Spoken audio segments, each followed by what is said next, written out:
আপনি যদি অর্থ কষ্টে না পড়েন, আপনি মানুষের আসল চেহারা দেখবেন না।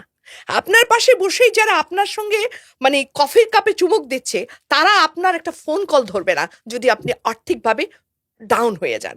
আমি তোমাদের প্রজন্মকেও বলি যে প্রত্যেকটা মানুষের জীবনে একবার করে হলেও বিপদে পড়া উচিত। প্রত্যেকটা মানুষের জীবনে চড়াই উতরাই আছে, তাই না? তো একদম লাস্টে যখন আমি 90 সালের দিকে গিয়ে আমার দুটা গার্মেন্টস ছিল, এবং এই গার্মেন্টস থেকে আমি মোটামুটি বলবো একটা খুব ভালো অবস্থানে চলে গিয়েছিলাম। ধুম করে যখন আমার ব্যবসাটা পড়ে যায় নানাবিধ কারণে, তখন না হিমশিম খাওয়ার অবস্থা হয়েছিল। যে আমি ধরেন না লন্ডন, ফ্রান্স, ইটালি, বায়ার এরকম নিয়ে ব্যবস্থা ছিলাম, এমন একটা অবস্থান হলো বাচ্চাদের স্কুল থেকে ছাড়াতে হলো, একেবারে চূড়া থেকে একদম নিচে পড়ে যাওয়া যেটাকে বলে। এবং আর্থিকভাবে প্রচন্ড ভাবে আমি একটা বলবো মহা সংকট সমুদ্রে ডুবে যাওয়ার অবস্থা হলো।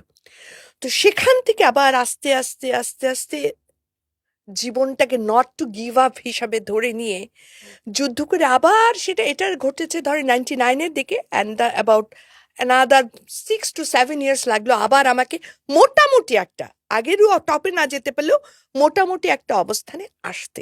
এই যে যুদ্ধকালীন সময়টা, সেই সময়টা আমি সবসময় আস্থা রেখেছি নিজের উপর, সৃষ্টিকর্তার উপর, এবং আমার আশেপাশে কয়েকজন মানুষ ছিলেন যারা আমাকে সাহস দিয়েছিল যে তুমি পারবেই। তো এই সব কিছু মিলিয়ে না, যখন 2007-08-এর দিকে গিয়ে আমার একটা মোটামুটি অবস্থান হলো, তখন আমার কাছে মনে হলো, আচ্ছা আমি যখন পেরেছি, কারণ অনেকে আমার ব্যাপারে অনেকে বলেছে উনি গেছেন, ওনার শেষ তো শেষ হয়ে গেছে। ওনার 40 করে ফেলেন। 40 ইয়েস, অর্থাৎ উনি আর উঠে দাঁড়াতে পারবে না। একে তো ব্যবসা এত বড় পতন, দ্বিতীয়ত হচ্ছে গিয়ে মহিলা মানুষ, সো শেষ, আশা নাই। সেখান থেকে আবার আমি দাঁড়াতে পেরেছি, কারণ আমি ভাবতাম যে আমার রাব্বুল আলামিন আমাকে ইনশাল্লাহ কোনোদিন ফেলবেন না। আমি তোমাদের প্রজন্মকেও বলি যে প্রত্যেকটা মানুষের জীবনে একবার করে হলেও বিপদে পড়া উচিত।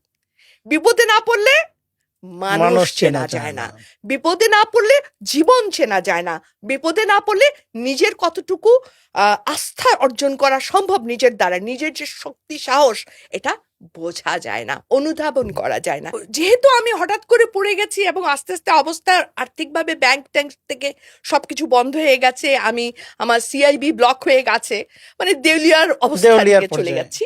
তো তখন আমি দেখলাম যে আমার খুব প্রিয়জনেরাও আমাকে আর চেনে না। আমি সালাম আলাইকুম বললেও দেখো না দেখার ভান করেছে। আমি অনেককে জানি যাদের নাম আমি বলবো না, বলা উচিত না।